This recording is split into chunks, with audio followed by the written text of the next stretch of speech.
नमस्कार, मैं हूं आशीष चित्रांशी और आप देख रहे हैं द न्यूज लॉन्चर।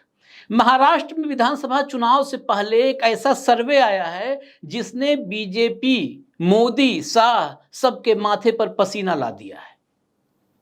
अगर ये सर्वे चुनावी नतीजों में तब्दील हो जाता है तो भाजपा के हाथ से महाराष्ट्र की सत्ता निकलते हुए दिख रही है। मैं पहले बिना वक्त गंवाए आपको पूरा सर्वे बताता हूं। इस सर्वे में जिलेवार मतलब हर जिले में कितनी कुल सीट है, महाविकास अघाड़ी यानी कांग्रेस, शरद पवार और उद्धव ठाकरे को कितनी सीटें मिल रही हैं, महायुति यानी भाजपा, शिंदे और अजित पवार को कितनी सीटें मिल रही हैं, अन्य को कितनी सीटें मिल रही हैं। ये इसमें सारा कुछ आपको मैं बताऊंगा। दरअसल ये सर्वे 20 से 25 जून जो वक्त है 20 से 25 जून के बीच में सर्वे करवाया गया है और ये सर्वे दयानंद नेने का है। महाराष्ट्र के सेफोलॉजिस्ट हैं, पॉलिटिकल एनालिस्ट हैं, महाराष्ट्र पर गहरी पकड़ रखते हैं, महाराष्ट्र में ही काम कर रहे हैं। ये सर्वे बताने के बाद मैं महाराष्ट्र में 2.5 दशक से करीब पॉलिटिकल एनालिस्ट और स्ट्रेटिस्ट का काम कर रहे, रणनीतिकार का काम कर रहे हेमंत पाटिल को भी जोड़ूंगा और उनसे इस सर्वे के बारे में और डीपली एनालिसिस उनके साथ करूंगा। लेकिन पहले सर्वे देखिए, जिलेवार सर्वे देखिए जो दयानंद नेने का सर्वे है। इस सर्वे में सबसे पहला जिला है नंदुरबार, जहां कुल 4 सीट है। 3 सीटें महाविकास अघाड़ी को मिल रही हैं और 1 सीट महायुति को मिल रही है, यानी एनडीए को 1 सीट, इंडिया को 3 सीट। धुले में 5 सीट है, 5 में 3 सीट महाविकास अघाड़ी को, 2 सीटें महायुति को। जलगांव में जहां 11 सीट है, यहां 4 सीट महाविकास अघाड़ी को, 7 सीटें महायुति को मिल रही हैं, यानी एनडीए को, भाजपा गठबंधन को 7 सीट। जलगांव में भाजपा का गठबंधन भारी है इस सर्वे के मुताबिक। बुल्ढाणा में कुल 7 सीटें हैं, जहां 6 सीट महाविकास अघाड़ी को जा रही है और मात्र 1 सीट भाजपा गठबंधन के पक्ष में जाती दिख रही है। अकोला में बड़ा झटका है भाजपा गठबंधन के लिए। अकोला में कुल 5 सीट है और 5 के 5 सीट महाविकास अघाड़ी के खाते में जा रही है। वाशिम में 3 सीट है, 3 के 3 सीट महाविकास अघाड़ी, 0 पर भाजपा गठबंधन। अकोला और वाशिम दोनों जगह है। अमरावती में 8 सीट है, जहां 6 सीट महाविकास अघाड़ी को जाती हुई दिख रही है। मात्र 2 सीटें हैं जो भाजपा गठबंधन यानी महायुति के पक्ष में है। वर्धा में कुल 4 सीट है और यहां भी 4-0 यानी 4 सीटें महाविकास अघाड़ी को और 0 भाजपा अलायंस को, 0 वर्धा में। नागपुर संघ का क्षेत्र, फडणवीस का इलाका, गडकरी का इलाका, नागपुर में 12 कुल सीटें हैं, 8 सीट महाविकास अघाड़ी को और 4 सीट भाजपा गठबंधन को। भाजपा की मातृ संस्था, नड्डा साहब कुछ भी कहें, मातृ संस्था संघ के गढ़ में हालत यह है। भंडारा में 3 सीटें हैं, 3-0 का स्कोर, 3 सीट महाविकास अघाड़ी और 0 भाजपा अलायंस। गोंदिया में 4 सीट है, यहां भी 4-0, 4 के 4 सीटें महाविकास अघाड़ी को जाती दिख रही है। गढ़चिरौली में कुल 3 सीटें हैं, 3 में 2 सीट महाविकास अघाड़ी और 1 सीट महायुति यानी बीजेपी अलायंस।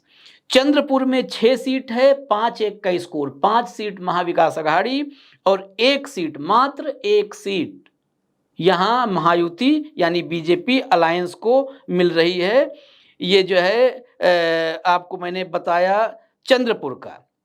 इसके बाद यवतमाल में कुल 7 सीटें हैं, जहां 5-2 का स्कोर है, 5 सीट महाविकास अघाड़ी और 2 सीट महायुति यानी बीजेपी अलायंस। हिंगोली ऐसी जगह है, ऐसा जिला है जहां महायुति का प्रभाव दिख रहा है, 0-3 का स्कोर है, महाविकास अघाड़ी का खाता नहीं खुल रहा है हिंगोली में और 3 के 3 सीटें भाजपा अलायंस के पक्ष में जाती दिख रही हैं। नांदेड़ में 6-3 का स्कोर है, 9 सीटें कुल हैं, 6 सीटें महाविकास अघाड़ी के पक्ष में और 3 सीट नांदेड़ में महायुति यानी बीजेपी अलायंस। परभणी में 4 सीट है, 4-0 का स्कोर। यहाँ भी ये लगातार कई जिले, दर्जन भर जिले, करीब करीब आधा दर्जन से ज़्यादा जिले हैं जहाँ पर खाता नहीं खुल रहा है महायुति का यानी बीजेपी अलायंस का।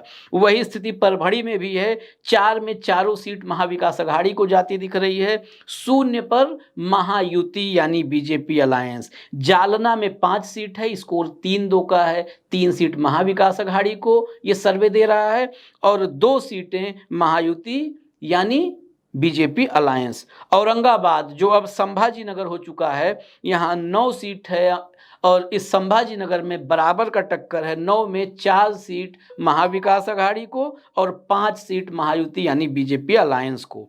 नासिक में 15 सीट है, यहाँ भी बराबरी का मुकाबला नासिक में है, 7-8 का स्कोर, 7 महाविकास अघाड़ी को और 8 बीजेपी अलायंस को।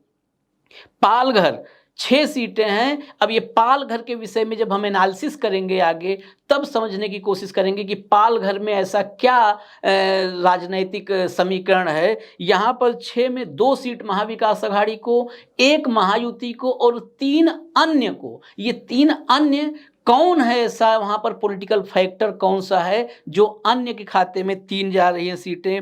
ठाणे में ये ठाणे जो है ये एकनाथ शिंदे का गढ़ है, इसमें एकनाथ शिंदे का प्रभाव दिख रहा है इस सर्वे में। 18 में 5 सीटें महाविकास अघाड़ी को और 13 सीटें महायुति को जा रही है यानी बीजेपी अलायंस को, यानी शिंदे फैक्टर है ठाणे में।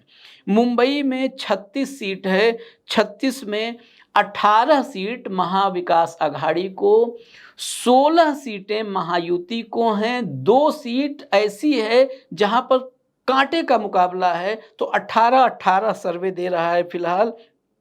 रायगढ़, ये रायगढ़ में रायगढ़ भाजपा का गढ़ नजर आ रहा है, 0-7 का स्कोर है, महाविकास अघाड़ी 0 और महायुति यानी बीजेपी का अलायंस 7 सीट।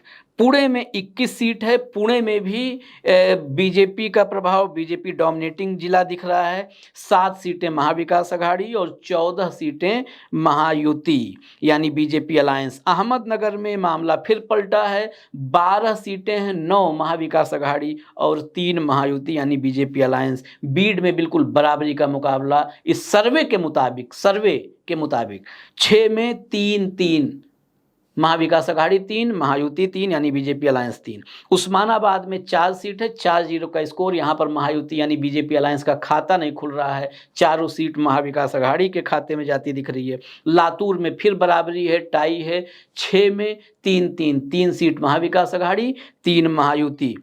उसके बाद लातूर के बाद है सोलापुर, जहां 11 सीटें हैं, 8 पर महाविकास अघाड़ी और महायुति यानी बीजेपी अलायंस बहुत पीछे, 3 सीट। सांगली में फिर टाई, 8 सीटों में 4 महाविकास अघाड़ी 4 महायुति। सतारा में सांगली रिपीट है यानी बिल्कुल टाई, 8 सीटें 4 सीट महाविकास अघाड़ी यानी शरद पवार, उद्धव ठाकरे और कांग्रेस गठबंधन को और 4 सीटें भाजपा, शिंदे और अजित पवार के गठबंधन को। सिंधुदुर्ग, यहाँ पर फिर खाता नहीं खुल रहा है महायुति का यानी बीजेपी अलायंस का, 3 सीटें हैं, तीनों महाविकास अघाड़ी को जाती दिख रही हैं सर्वे के मुताबिक। रत्नागिरी में 5 सीट है, 2 महाविकास अघाड़ी को और 3 महायुति को। कोल्हापुर कुल 10 सीटें हैं, 10 में 7 महाविकास अघाड़ी को यानी उद्धव, शरद और कांग्रेस के अलायंस को, 3 सीट महायुति को यानी बीजेपी अलायंस को। कुल 288 सीटें हैं, 288 सीटों में 164 महाविकास अघाड़ी यानी शरद पवार, उद्धव ठाकरे और कांग्रेस के गठबंधन को है। 121 सीट महायुति को यानी भाजपा, एकनाथ शिंदे और अजित पवार के गठबंधन को, 3 सीटें अन्य के खाते में जा रही हैं। ये पूरे 288 सीटों में बहुमत से काफ़ी आगे, ये सर्वे बता रहा है बहुमत से काफ़ी आगे। हालांकि हमारे यहाँ महाराष्ट्र के विषय पर अशोक वानखेड़े जी का विश्लेषण आप देखते हैं, आज की भी तारीख में वो सिंगल अकेले बीजेपी को 50 से ऊपर उनका आकलन है, 50 से ऊपर नहीं जा रही है, जबकि इस सर्वे में 80 के आसपास भाजपा को बताया जा रहा है। जो दयानंद नेने का सर्वे है 20 से 25 जून का, इसमें 80 के आसपास बताया जा रहा है।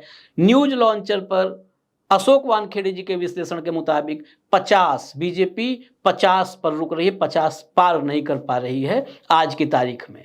ये पूरे जो है 20 से 25 जून का जो सर्वे है उसके आंकड़े आपके सामने आ गए। अब क्या स्थिति है पालघर में, कौन सा पॉलिटिकल फैक्टर है, पुणे में, थाने में, जहां महायुति मजबूत दिख रही है, अगर यहां पर कमजोर होती है तो ये 164 कहीं 200 तक तो नहीं पहुंच रहा है या पहुंच सकता है। ये सारा जिले वाइज इस पूरे सर्वे का विश्लेषण हम हेमंत पाटिल साहब के साथ समझते हैं। तो सीधे पाटिल साहब से जिलेवार विश्लेषण शुरू करते हैं, क्योंकि जिलेवार दयानंद नेने साहब ने जो सर्वे में अपने नतीजे दिखाए हैं, जो संभावना दिखाई है चुनाव परिणाम को लेकर के, महाराष्ट्र के नतीजों को लेकर के, तो सबसे पहले नंदुरबार की बात करें। नंदुरबार में 4 में 3 और महायुति को 1, महाविकास अघाड़ी को एक साथ 2-2, 3-3 जिले लेते हैं। धुले में 5 में 3-2, जलगांव में 4 और 7, 11 में 4 महाविकास अघाड़ी को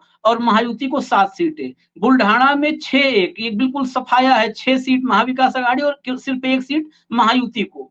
ये 4 जिले अगर देखें तो इन 4 जिलों में सर्वे आपको कितना सटीक लगता है, जमीन के करीब? बेसिकली अभी पूरा सर्वे मैंने देखा पहले, वो सर्वे में ऐसा 164 है और ऐसा 121, ऐसा 122 वगैरह ये सब है, तो वो ठीक है। अभी उसमें क्या है कि बहुत सारे फैक्टर्स उसमें आ गए।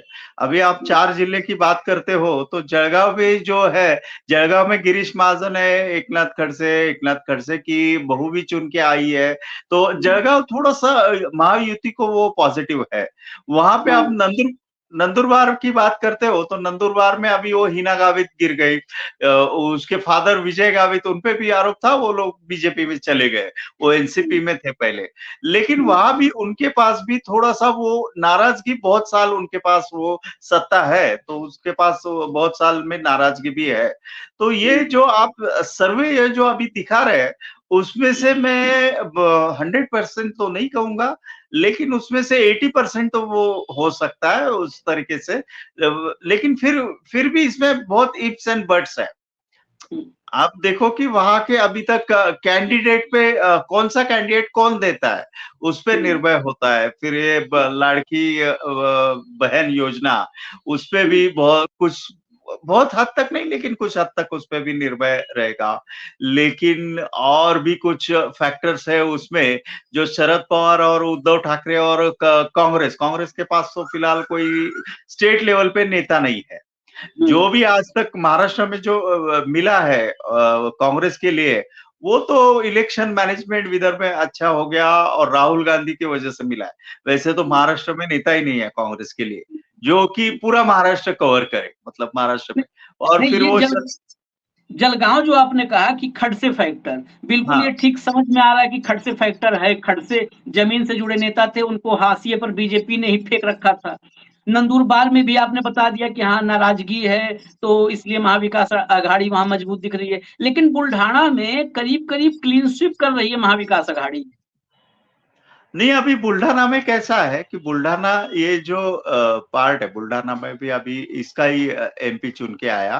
तो बुल्ढाना का ये जो बात है, बुल्ढाने की वहां पे बहुत सारे फैक्टर्स है, जैसे कि नाराजगी है, फार्मर्स की नाराजगी है। फिर बुल्ढाना में वो पहले वो ये थे, एक एमपी थे बीजेपी के साथ, पहले वो कांग्रेस के थे, फिर बीजेपी के साथ आ गए।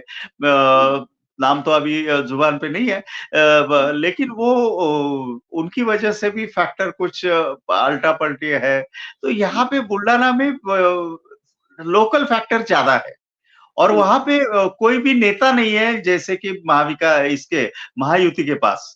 तो अभी ये सब चल रहा है, ये निगेटिव वोटिंग का ज्यादा चल रहा है। अच्छा। आप देखिए, हाँ, निगेटिव वोटिंग। चार और बड़े महत्वपूर्ण जिले हैं, यहाँ पर करीब करीब बीजेपी का खाता खुलना, यानी बीजेपी क्या महायुति का खाता खुलना मुश्किल नजर आ रहा है। अकोला में 5 में 5 जीरो महायुति, वासिम में 3 में 3 जीरो महायुति, अमरावती में 6-2 यानी सिर्फ 2 सीट, और उसके बाद वर्धा में 4 जीरो। यानी वर्धा में भी खाता नहीं खुल रहा है। तो अकोला, वाशिम, अमरावती और वर्धा, इन 4 जिलों में 2 सीटें मुश्किल से आती दिख रही हैं महायुति। इन 4 जिलों का क्या समीकरण? अकोला, वाशिम, अमरावती और वर्धा। नहीं देखो, अकोला में अभी ये यशोमती ठाकुर और वो अकोला और अमरावती, वो दो जगह पे जैसे नवनीत राणा गिर चुकी, लेकिन वहां पे वो दो जगह पे ये फैक्टर बहुत बड़ा, कांग्रेस फैक्टर बहुत बड़ा, बड़े तरीके से वो चला वहां पे। और ना सिर्फ कांग्रेस फैक्टर, बल्कि यशोमती ठाकुर का अमरावती में बहुत अच्छे तरीके से उन्होंने प्रचार किया और उनका नाम भी अच्छा तरीके से उभर के आया। जो कि वहां पे बोंडे थे, जो एमपी है अकोला में, तो उनका भी कुछ फैक्टर नहीं चला क्योंकि वो राज्यसभा के बोंडे थे। वहां पे वो हिंदू मुस्लिम फैक्टर अभी बहुत सारा उस एरिया पे दलित और हिंदू फैक्टर है, जो कि फैक्टर इसमें चला। देखो, प्रकाश आंबेडकर को हमेशा वहां पे अकोला में वोटिंग मिलता है, 2-2.5 लाख उनको मिलता ही है। वो आंबेडकर बाबा साहेब के नाम पे मिलता है या कोई उनसे भी, मतलब प्रकाश आंबेडकर नाम पे मिलता है। लेकिन दलित वोटिंग वहां पे, वो जो कि ये सब वोटर्स है, ये वोटर्स बीजेपी के से 100% नाराज है।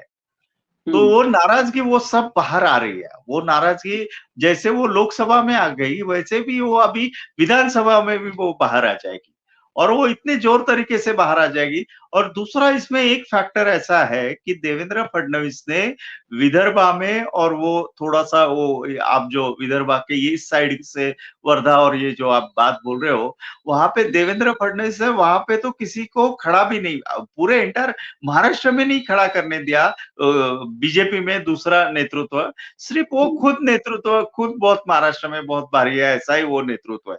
दूसरी बात है कि शिंदे का नेतृत्व उस तरह उसमें शिंदे बहुत कमजोर है, मतलब कंपेरेटिव उद्धव ये हम बोलेंगे फडणवीस और अजित दादा के कंपेरेटिव में। अजित पवार का बुल्डाना और अमरावती अकोला में बहुत सारे कुछ ये नहीं था, एनसीपी का ज्यादा ये नहीं था पहले। वो उस एरिया में, उस पार्ट में वो दत्ता मेघे करके थे, वो जो भाजपा में चले गए, कांग्रेस के बड़े लीडर्स थे, उनका बेटा अभी भाजपा के साथ है सागर में। ये तो वो सब लोग उतना, उनके पास उतनी, अभी वो बूढ़े हो गए, वो सागर भी बहुत छोटा है। तो इस तरीके से उनके पास कोई नेतृत्व नहीं है अभी बीजेपी के वहां पे। तो नेतृत्व नहीं है तो अभी कैसा होता है कि इस इसमें ना बीजेपी के पास है, ना इनके पास है, शिंदे के पास है, ना अजित दादा के पास है।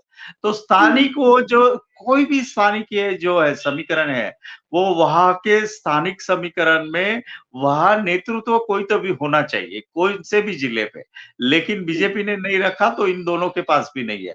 ऐसा मैं दावा नहीं करता हूं कि इनके पास है, कांग्रेस के पास या शरद पवार के पास, लेकिन उनके पास वो खुद इतने स्ट्रांग है कि वहां जाके वो एंटी इनकम्बेंसी है, वो ज्यादा निकाल सकते हैं। उसके लिए हमको ये दिख रहा है कि वहां पे सीट, 2 ही सीट मिल रही है 4 जिले में।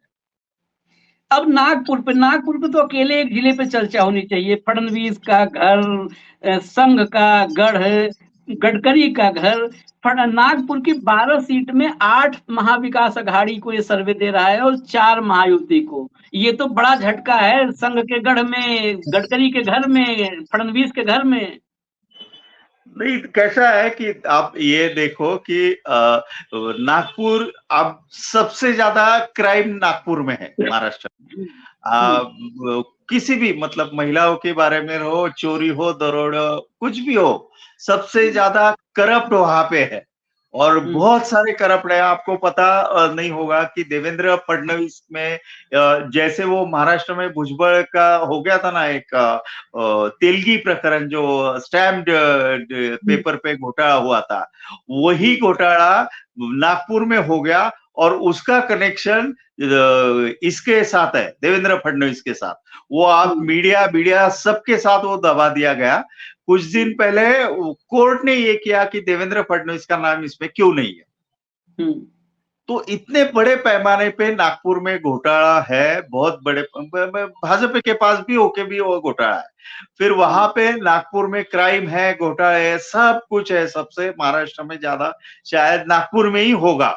तो ये और गडकरी को शायद मुझे ऐसे लगता है कि गडकरी को बोला गया होगा कि आप महाराष्ट्र में ध्यान नहीं देना है, आप केंद्र में ध्यान देना है।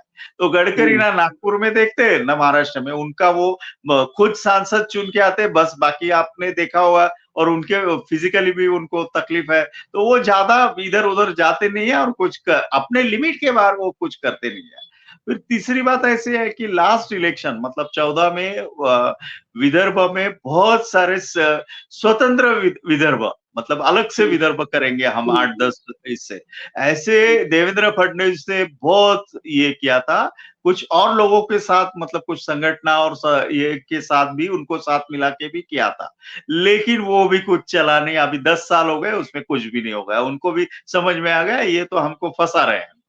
अभी मतलब वहां पे वो इतना, ये विदर्भ में इतना इन लोगों ने ये किया था कि आश्वासन दिया था, और फिर फार्मर का वो 6,000 देके भी और जीएसटी लगा दिया उनके सब औजार, और इस पे वहां भी नाराजगी है। तो आप देखो कि विदर्भ में कांग्रेस को सबसे ज्यादा ये आया, सीट मिला है।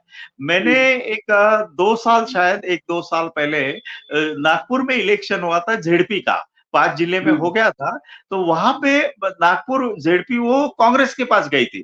तभी मैंने बोला था कि ये धोखा है, अगर बीजेपी अभी नहीं संभली तो वो सब नागपुर और सब उधर विदर्भ चला जाएगा। आज के तारीख में वही बात है।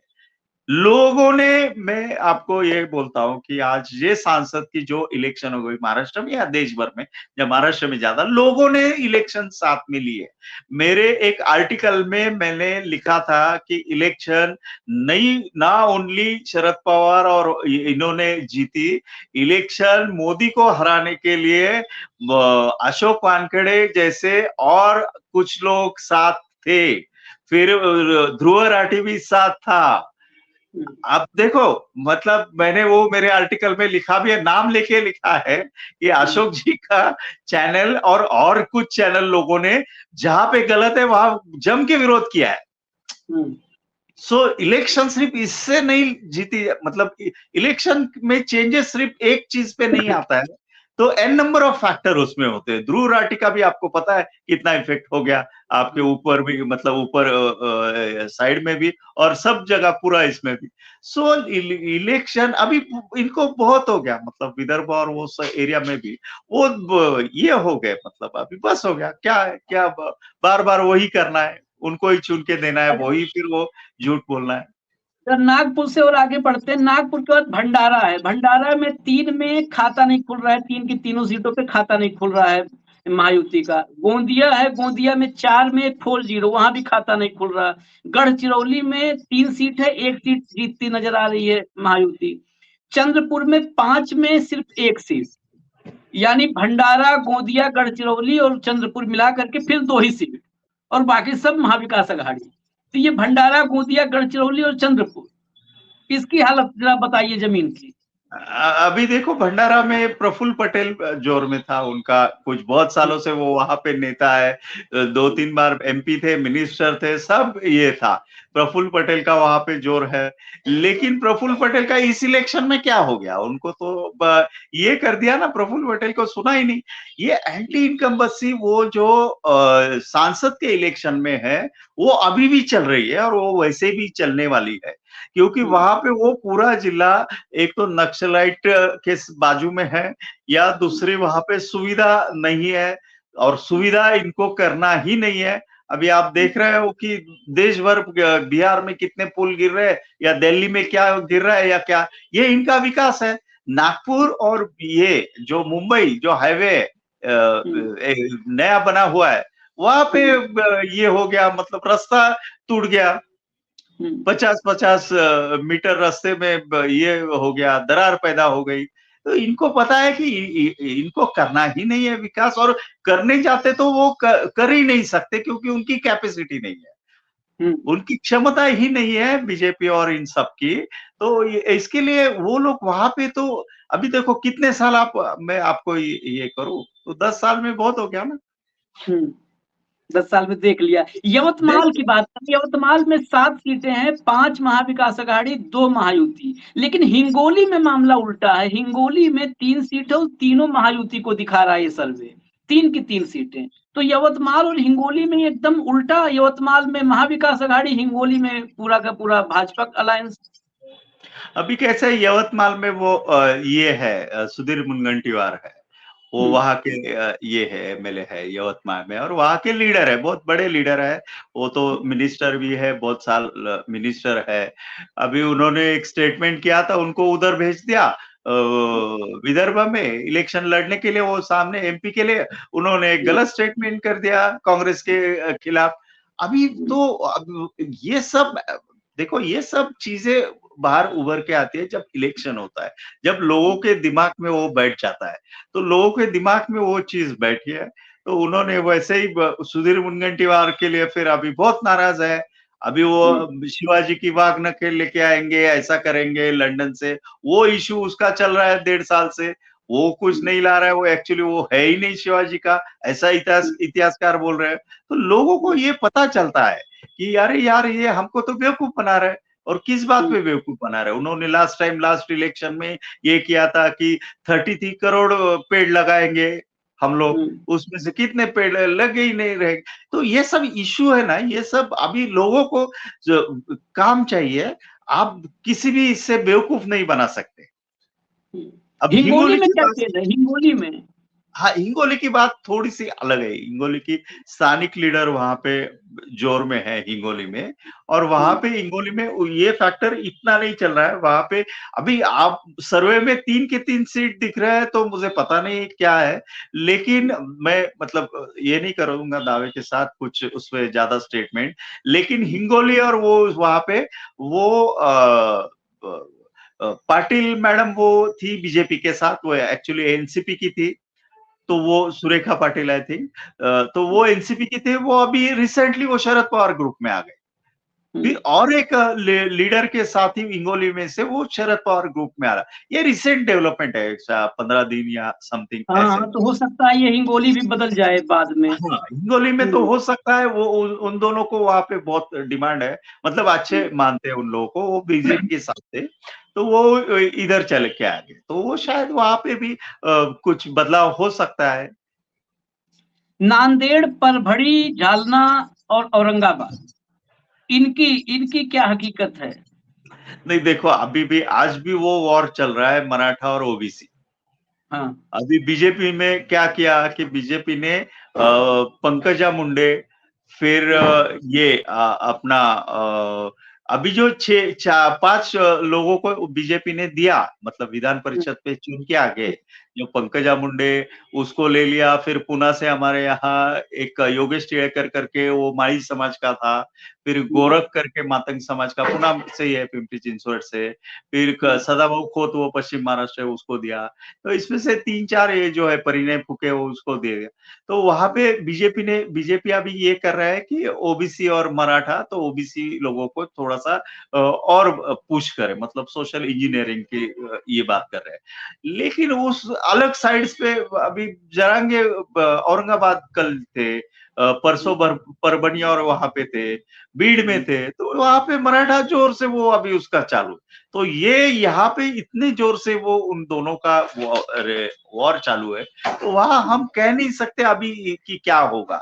हाँ ठीक है कि मराठा स्ट्रांग है वहां पे, ओबीसी थोड़ा सा कम है, तो वहां कुछ हो सकता है कि जैसे ये सर्वे अब आ रहे हैं तो वैसे हो सकता है। लेकिन लीडर भी अभी देखो, नांदेड़ में अशोक चौहान जाके भी कुछ फायदा नहीं होगा। अभी अशोक चौहान के जो साथी है, वो मतलब उनके खास लोग जो थे, एमएलए एक और दूसरा, तो वो शायद वो महाविकास आघाड़ी को ज्वाइन करेंगे, ऐसा न्यूज में चल रहा है ऐसा। तो लेकिन नांदेड़ में कुछ हुआ ही नहीं ना, वो हिसाब से उल्टा इफेक्ट हो गया कि अशोक चौहान इतना दिया, कांग्रेस ने खानदान को दिया, तो वहां तो ये उल्टा इफेक्ट जो हो रहा है वो भी खतरनाक है। फिर परभनी में, तो परभनी मैंने आपको बोला कि परभनी में वहां पे तो बहुत महादेव जानकर का उतना ये भी नहीं था, तो उसको टिकट दे दिया कि ये समाज, धनगर समाज के लिए। तो ये ऐसा सोशल इंजीनियरिंग सिर्फ काम नहीं होता है, वहां पे सोशल इंजीनियरिंग है ही है। मतलब मराठा एक साइड पे, अभी कुछ हद तक ओबीसी एक साइड पे, भुजबल और ये लोग।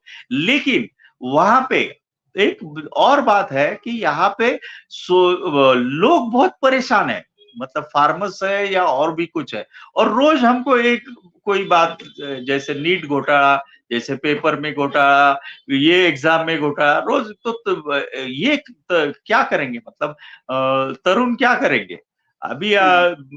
इतने जोर से वो परेशान है, एक तो बेरोजगारी है और बहुत का ये है, तो वहां पे जो दिख रहा है तो उससे भी कुछ ज्यादा भी हो सकता है। नहीं तो ये आपने जो बताया यही सर्वे में भी दिख रहा है। परभणी में खाता नहीं खुल रहा है महायुति का, नांदेड़ में 9 में 6 सीट महाविकास अघाड़ी और 3 दिखा रहा है महायुति को। नासिक की बात करें, नासिक में बराबरी का मुकाबला है, 15 में 7 महाविकास अघाड़ी और 8 महायुति को। अभी ऐसा है, नासिक बहुत मेन जिला है वहां पे, मतलब उत्तर महाराष्ट्र का हो या हम लोग मुंबई नासिक, फिर औरंगाबाद भी जा सकते हैं, या विदर्भ भी जाते हैं मुंबई से। नासिक होके कुछ लोग जाते हैं, कुछ यहाँ से जाते हैं पुणे या औरंगाबाद ऐसे। नासिक बहुत बड़ा स्टेट है, और नासिक बहुत ये स्टेट है, मतलब पानी बिनी सब सुविधा वाला स्टेट है, तो जिला है, सॉरी, नासिक में। लेकिन नासिक में ऐसा है कि नासिक में कांदा का जो ये समस्या है वो बहुत बड़ी समस्या है, और वो आज नहीं, अटल बिहारी की सरकार थी तब भी कांदा का प्रॉब्लम था, और वो बोल रहे थे कि प्याज की वजह से सरकार गिर गई, मतलब ऐसा नहीं होता है, लेकिन प्याज का ये उस वक्त भी हुआ था। और नासिक ये जिला ये प्याज के लिए सेंटर है, मतलब लासलगांव, और वो वहां पे वो प्याज के लिए बहुत बड़ी प्याज की उपज वहां पे है, तो प्याज ये नासिक के इसमें बहुत बड़ा मुद्दा है, और वो अभी भी चला। दिंडोरी में वो भारती पवार जो गिर गई, उसमें से मेन प्याज का मुद्दा था। फिर जब और मोदी आके जो बोले कि नहीं नहीं हमने इतना टन बाहर भेजा, इतना ऐसा किया, उतना वैसा किया, तो लोगों ने मोदी के सभा में मोदी को पूछा कि गुजरात में आप निर्यात बंदी आप उठाते हो, और यहाँ पे निर्यात बंदी वैसे ही होते हो, यहाँ से आप भेज नहीं सकते बाहर, और गुजरात से भेज सकते हो। सो ऐसी जो ये जब सब बातें हैं, यहाँ पे मेरे ख्याल से तो नासिक में और भी अलग सिचुएशन रहेगी, मतलब ये 7 और 8 दिखा रहा है इसकी, क्योंकि वहां पे थोड़ा सा ज्यादा ये रहेगा, क्योंकि उद्धव ठाकरे का वहां ज्यादा अच्छा है। फिर शरद पवार तो है ही, अभी ये भुजबल अभी कुछ स्टेटमेंट अलग दे रहे पुणे में, आज का ही इसमें, कल का ही इसमें, कि पवार ने ऐसा किया वैसा किया, तो वो बहुत बड़े, और जरांगे बहुत बड़ा स्टेटमेंट ये कर रहा है कि इसको गिराओ। नासिक में भी मराठा महासंघ बहुत जोर में है, और सबसे सबसे जिले में नासिक में भुजबल के अगेंस्ट है। अभी ये भुजबल के अगेंस्ट मतलब सिर्फ भुजबल के अगेंस्ट नहीं होता है, वो भुजबल के साथ जो भी है उनके अगेंस्ट होता है जनमत, जो भी ये है, तो उनको ऐसा लगता है कि भुजबल ने ओबीसी करके हमको ये किया, तो भुजबल को गिराओ। इसीलिए असल में इसीलिए मैं जिलेवार समझ रहा हूँ, क्योंकि ये 121 दिया है इस सर्वे में, 121 दिया है महायुति को, जबकि अशोक वानखेड़े जी का जो विश्लेषण है महाराष्ट्र पर अभी से ही, मैं भी आगे और बताऊंगा आगे की बातें, लेकिन अभी से उन्होंने कहा है कि महायुति का टोटल नहीं, बीजेपी 50+ नहीं होगी महाराष्ट्र में, ये उनका आकलन आ चुका है। तो आपने भी घटाया इस सर्वे में से, आप भी वही चीज सेम रिपीट हो रही है, आपने भी कहा नासिक में 8 सीट दिया है महायुति को, लेकिन ये और कम होगी। पालघर में समझना है, पालघर को भी चर्चा मिल, हाँ हाँ बोलिए बोलिए बोलिए। एक मिनट, मैं आपके अशोक वानखेड़े जी की इसमें मैं 100% सहमत हूँ, इसके लिए कि मेरे पास 19 की पूरी ये है, मतलब 19 का रिजल्ट का मैंने एनालिसिस किया है, तो जो 106 सीट मिले बीजेपी को, उसमें से 50 से 55 सीट बीजेपी आज ही हार रही है, क्योंकि वो बहुत कम मार्जिन से आई है। 5,000 का मार्जिन, इसका मतलब 2,500 शिफ्टिंग है, तो 2,500 शिफ्टिंग है। उद्धव ठाकरे उनके साथ में है अभी, उस वक्त उद्धव ठाकरे इनके साथ में नहीं थे, कांग्रेस और एनसीपी के साथ, तो ये मैं उसके लिए आपको टोक रहा हूं कि अशोक जी के साथ मैं सहमत हूं 100%, क्योंकि आज मेरे पास ऐसे रिजल्ट, मेरे पास स्टैटिस्टिक है, जो कि अभी राम सातपुते, एक ही एग्जांपल देता हूँ, राम सातपुते जो अभी खड़े थे सोलापुर से बीजेपी के साथ एमपी के लिए प्रणीति शिंदे के अगेंस्ट, वो सिर्फ 2,25,000 से चुन के आए, हम्म। इसका मतलब 2200-2300 से वो चुन के आए, तो 1200-1300 मतलब करना है, उसके उसकी वोट लेके इसको देना है। हम्म। ऐसे बहुत सारे हम्म। हैं बीजेपी के, और शिंदे के भी ये है, लेकिन बीजेपी के 50-55 आएंगे। ये आंकड़े आपके साथ बैठकर और लंबा चर्चा इस पर हम करेंगे। अब तो महाराष्ट्र के चुनाव ही आ रहे हैं, अब तो चुनावी मौसम आ चुका है। पालघर में एक अलग तस्वीर है। पालघर में 6 सीट है, 2 महायुति को, 2 महाविकास आघाड़ी को, 1 महायुति को, और 3 सीट यहाँ अन्य कोई सर्वे ने दिया है। नहीं, पालघर में कौन सा ऐसा ठोस है? नहीं, नहीं, पालघर है ना, अभी वो पालघर जिला हो गया है, ठीक है, वो हाँ, पहला थाने में था, और हाँ, पालघर जिले में ये जो 3 सीट अन्य को जो जाती है, वो हाँ, हितेंद्र ठाकुर के पार्टी को जाएंगी। ओके। हितेंद्र ठाकुर के पार्टी का नाम BVA है, बहुजन हम्म, विकास आघाड़ी, और वो खुद है एमएलए। उनका बेटा भी क्षितिज करके वो भी एमएलए है, और उनका एक कलीग एमएलए, वो 3 एमएलए। और वो 15-20 साल से ज्यादा भी साल से वो खुद एमएलए है वहां पे, और वो पालघर जिले में जैसे वसई विरार वो सब एरिया है, वहां पे उनका बहुत चलता है। मतलब आज के तारीख में पिछले इलेक्शन में, कॉर्पोरेशन के इलेक्शन में, उनको 115 सीटों में से 107 सीट आई थी उनकी। हम्म, सो वो सही है, वो हो सकता है, क्योंकि उन्होंने डेवलप किया है बहुत सारे वहां पे, कॉस्मोपॉलिटन ये वो सब है वहां पे, तो ये सही हो सकता है, उसमें कुछ ये नहीं है। इसीलिए मैं समझना चाह रहा था। ये ठीक आपने बताया। अच्छा, ठाणे पे आते हैं। ये सिंधे का इलाका है, यहाँ की तस्वीर जरा बताइए कि ये ऐसा ही होगा या यहाँ भी उलटफेर होगा? 18 में 5 महाविकास आघाड़ी और 13 महायुति को दे रहा है ये सर्वे। ये भी थोड़ा सा प्लस माइनस है, लेकिन ज्यादा प्लस माइनस नहीं होगा, क्योंकि 5 सीट है ठाणे, एक तो वो उनके पास है, फिर वो दूसरी बात कि ठाणे में ये आता है जो नाइक का, ये नई मुंबई, तो नई हम्म। मुंबई जो एरिया है वहां पे वो ये है, गणेश नाइक करके बहुत बड़ा लीडर है, जो पहले शिवसेना में था, अभी वो बहुत साल पहले राष्ट्रवादी में था, अभी फिर से बीजेपी में है। तो वो उनका तो वो पूरा मतलब वो एरिया ही उनका है, उनका वहां पे बहुत अच्छी तरीके से ये है, हाथ में है। कॉर्पोरेशन भी उनके पास है, एमएलए भी उनके पास है, 2 एमएलए है, तो वो लोग बीजेपी के साथ है अभी। वहां पे मंदा मात्रे करके एक लीडर है, वो भी पुरानी लीडर है, वो 2 या 3 टर्म एमपी एमएलए है। तो वहां पे ठाणा में ये ऐसा कुछ गणित हो सकता है। शिंदे का खुद का वहां पे है, कल्याण में भी है, कल्याण और 2-4 सीट वहां पे जा सकती है, क्योंकि अभी कल्याण में वो गायकवाड़ करके बीजेपी का एमएलए था, उन्होंने एक उसके जो राइवल था, वो पुलिस चौकी में भी उसको एक गोली से उड़ा हाँ, दिया। तो वो वैसे कुछ इशू है, तो या जितेंद्र अवार्ड है वहां पे, थाना में, थाना जिला में आता है, तो वैसे कुछ है, तो ये लोग मतलब ये लोग 5 या 8 हो गए, और ये 18 से मतलब 16 होंगे शायद, लेकिन वैसा हम्म, हो सकता है क्योंकि उनके पास है वो। हम्म। अच्छा, मुंबई पे आते हैं। सबसे मुख्य मुंबई। मुंबई में 36 से 18-18 दे रहा है सर्वे।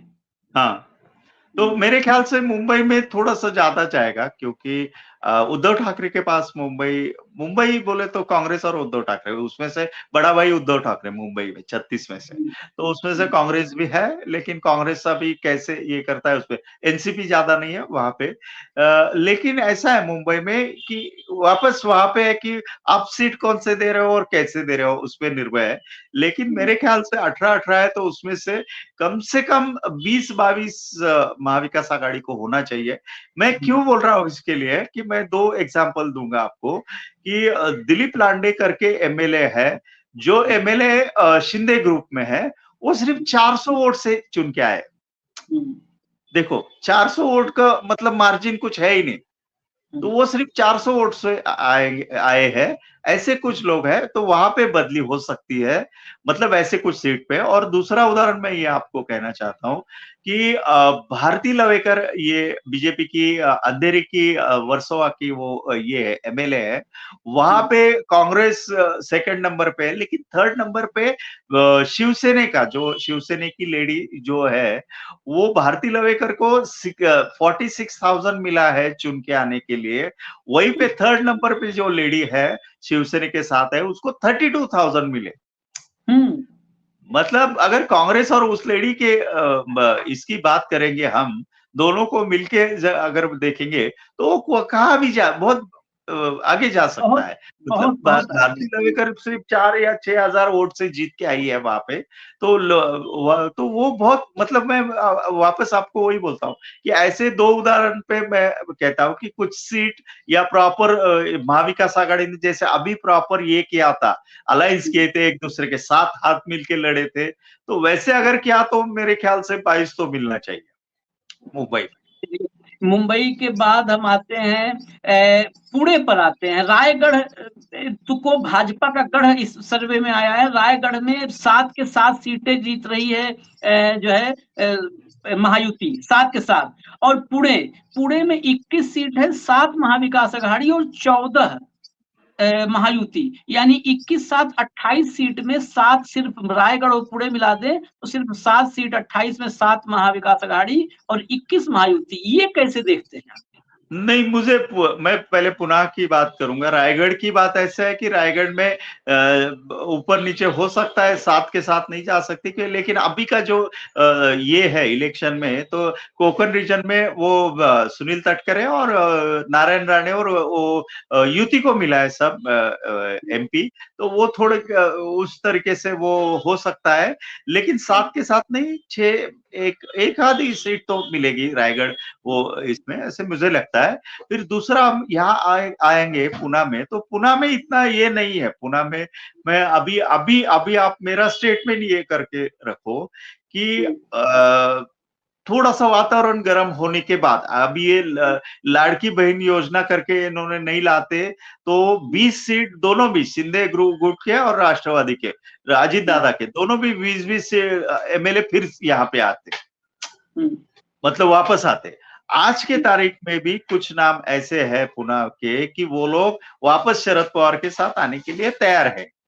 तो ऐसे ये 14 होंगे, ऐसे मुझे नहीं लगता है 14 और 7, क्योंकि फिर मैं वापस बोलता हूँ कि पुणे तो इसका ये है, शरद पवार का और अजित पवार का भी है, तो लेकिन शरद पवार का मेन ये है, तो 14 नहीं हो सकते वहां पे। लेकिन वो ठीक है, 21 में से 10-12 हो सकते हैं, क्योंकि बीजेपी के वहां पे माइनस बहुत है। और देखो, दो बातें हैं कि बीजेपी के वोटर राष्ट्रवादी को देगा ये नहीं कह सकते, लेकिन बीजेपी का वोटर शिंदे को दे सकता है, शिंदे के कैंडिडेट को, क्योंकि उनकी 25-30 साल से अलायंस है। लेकिन राष्ट्रवादी का सेम उल्टा है कि राष्ट्रवादी का वाला, क्योंकि वो 25-30 साल वो एक दूसरे के खिलाफ ही लड़े हुए हैं, तो वोटर की मेंटेलिटी इमीडिएट शिफ्ट नहीं कर सकते। लीडर्स बदल गए तो हम साथ साथ है, तो अभी आप भी हमारे साथ आओ, ऐसे नहीं होता है। तो शायद वो नहीं होगा। अमोल कोल्ले जो चुन के आए हैं 6 कॉन्स्टिट्यूएंसी में, वहां पे बहुत सारे लोगों ने अमोल कोल्ले को चुन के दिया है, तो वहां से बहुत सारे कुछ 1-2 सीट महायुति की गिर भी सकने के चांसेस है। और वापस क्रॉस ये है कि जैसे कि मावळ अभी है, मैं एक एग्जांपल देता हूँ आपको। मावळ करके लोनावाड़ा के नजदीक वो जो कॉन्स्टिट्यूएंसी है, उस मावळ कॉन्स्टिट्यूएंसी में आप ये सोचे तो वहां पे जो अभी एमपी एमएलए है, वो एनसीपी का है, अजित दादा गुट का, और वहां उसको अगेंस्ट वो बीजेपी का एक्स मिनिस्टर है, तो वो कैसे सेटलमेंट करेंगे? अभी हाँ, अभी तो ये होगा। अच्छा, हाँ, एक बार में ही अहमदनगर से लेके और कोल्हापुर तक, अहमदनगर, बीड, उस्मानाबाद, लातूर, सोलापुर, सांगली, सतारा, सिंदूर, रत्नागिरी और कोल्हापुर, इस बेल्ट की क्या स्थिति है? नहीं, अभी कोल्हापुर ये अलग अलग बेल्ट है। आप ये समझो कि पश्चिम महाराष्ट्र बेल्ट जाना जाता है, कोल्हापुर, सांगली, सातारा, सोलापुर और पुणे। और हाँ नगर तो उसके साथ में है, लेकिन ठीक है, पश्चिम महाराष्ट्र का बेल्ट है। यहाँ की मेंटेलिटी और वहाँ के प्रॉब्लम, वहाँ के लोग, वहाँ के लीडर, ये सब अलग है। मतलब कोल्हापुर में शाहू महाराज है, अभी महाराज के घर के लोग आए, चुन के आए हैं। फिर वहां पे शाहू महाराज है तो रिस्पेक्ट, और वहां पे कार्यकर्ता बहुत अच्छी तरीके से ये हो रहे, अलर्ट है। तो वहां पे कोल्हापुर में तो वो महाविकास आघाड़ी को मिलना ही मिलना है। फिर वहां पे जो अभी, और एक कोल्हापुर का एग्जांपल देता हूँ, वो जो हमारा हसन मुश्रीफ मिनिस्टर है, उसको ईडी उसके घर पे बैठने वाली थी, उसको अरेस्ट करने वाली थी, उसको वाइफ को। ये सबको वो ईडी के इसके वजह से वो लोग अजीत दादा के साथ, बीजेपी के साथ आ गए हैं। वहां पे बीजेपी का दूसरा वो खाड़गे करके 2 टर्म उसके सामने हारा था, वो जोर से उसने शुरू ही की तैयारी। तो फिर वो हसन मुशर्रफ को ही टिकट शायद नहीं मिलेगा, बीजेपी बोलेगी नहीं, सर्वे में आ रहे हैं आप तो चुन के नहीं आ सकते, हमको दे दो वो सीट। ऐसे बहुत सारे चीज होने वाली है। तो ये सब और भी होने वाला है, तो इसमें से वहां पे नहीं मिलने की चांसेस वहां पे कम है महायुति को। फिर वहां पे सातारा में भी वैसे ही स्थिति है, सातारा में भी ज्यादा ये नहीं है। शंभूराज देसाई जो अभी मिनिस्टर है, उसके खिलाफ भी बहुत सारे वातावरण है वहां पे।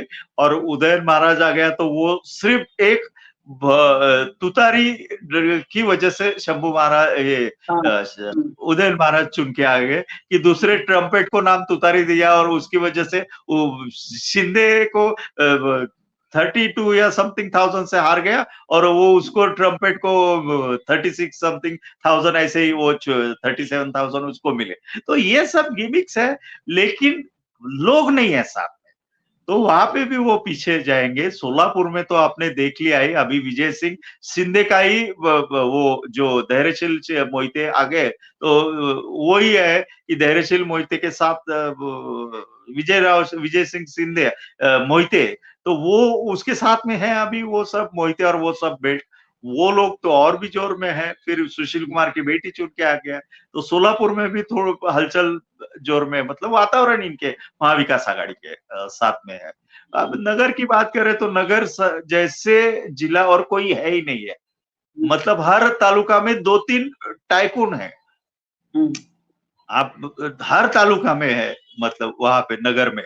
और फिर नगर में अभी ऐसा है कि नगर में ये जो विखे ने अपना साम्राज्य बना के रखा है, तो उतना भी वो अभी चला नहीं, या आगे चलेगा भी नहीं।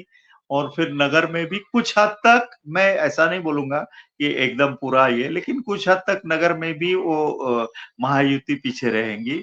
वहां पे वो तनपुरे, वो जयंत पाटिल का नहीं तो आप, भांजा जो आप कह रहे हैं कुछ हद तक पीछे, सर्वे में भी पीछे है और काफी पीछे है। आप जो जिले बताए वही हाँ, सर्वे में है। कोल्हापुर में भी 7-3 का स्कोर है, सतारा में भी है। आपने सोलापुर की बात की, 8-3 है, 11 में 8 महाविकास अघाड़ी, अहमदनगर में 9 महाविकास अघाड़ी, 12 में 9 महाविकास अघाड़ी, सिर्फ 3 महायुति। वही तस्वीर है। कुल 288 में 164 महाविकास अघाड़ी, 121 महायुति, 3 अन्य। वो हितेन ठाकुर वाला पूरा फॉर्मूला बता दिया आपको हेमंत जी ने। और मैं इसके साथ जोड़ दूं, जिस पर हेमंत जी भी, उन्होंने भी पूरी अपनी मुहर लगा दी है कि अशोक वानखेड़े जी ने ये अपना पहले से ही आकलन रखा है कि बीजेपी, अकेले बीजेपी, अजीत पवार सिंधे नहीं, अकेले बीजेपी 50 क्रॉस नहीं हो रही है। लोकसभा चुनाव में भी महाराष्ट्र में भाऊ ने बोला था कि डबल डिजिट नहीं भाजपा, तो डबल डिजिट में नहीं गई।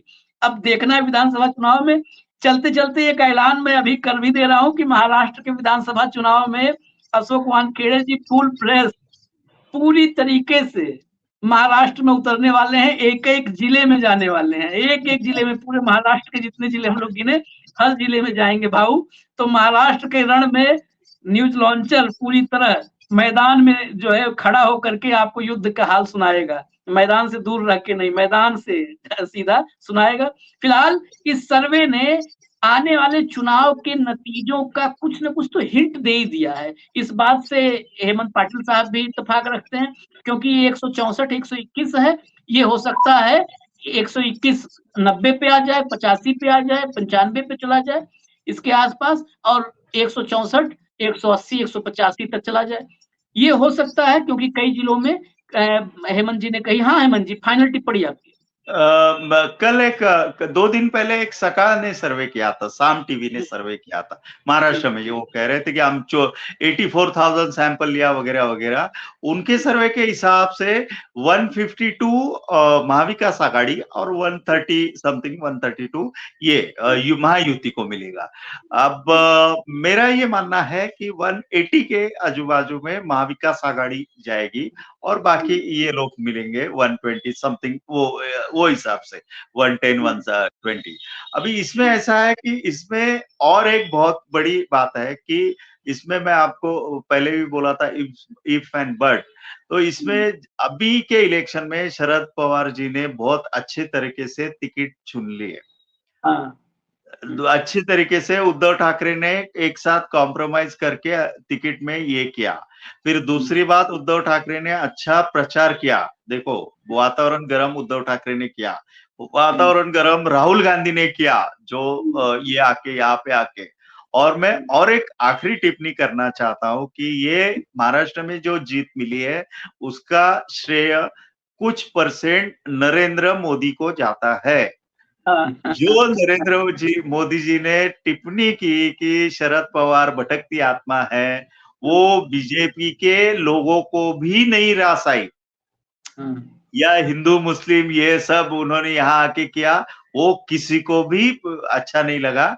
इसके लिए मैं आपको कह रहा हूँ कि 17-18 सभा लिए नरेंद्र मोदी जी ने, और उसमें से मेरे ख्याल से मेरे सामने आंकड़े नहीं है, 16 सीट तो वही गिर गई। हाँ, वो गिर गए, बिल्कुल सही है ये, बिल्कुल। तो उसके लिए मैं और जीत की क्रेडिट उनको भी देना चाहता हूँ। खैर, ऐसा ही क्रेडिट शायद इस बार फिर से लेना चाहे मोदी जी। आएंगे जरूर, मैदान में उतरेंगे, उनके भाषण होंगे लंबे-लंबे।